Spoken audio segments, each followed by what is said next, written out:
யாவருக்கும் இயேசு கிறிஸ்துவின் அன்பின் வாழ்த்துக்கள். கர்த்தர் நல்லவர், அவர் கிருபை என்றும் உள்ளது. எனக்கு அருமையான தேவஜனமே, தேவனால் சொல்லப்படுகிற வார்த்தை, பொய் உதடுகள் கர்த்தருக்கு அருவருப்பானவைகள், உண்மையாய் நடக்கிறவர்களோ அவருக்கு பிரியம் என்று வேதம் சொல்லுகிறது.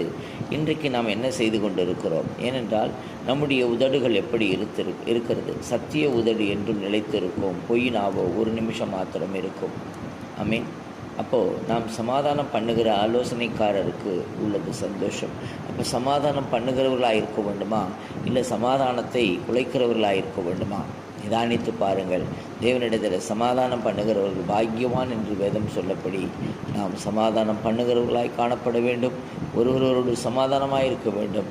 கூடுமானால் எல்லாரோடு சமாதானமாக இருங்கள் என்று வேதம் சொல்லுகிறது. எனக்கு அருமையான தேவஜனமே, உண்மையாய் நடக்க பிரயாசப்படுங்கள். உண்மையாய் கூப்பிடுகிறவர்களை கர்த்தர் கண்ணோக்கி பார்க்கிறாராம். ஆமேன். God bless you.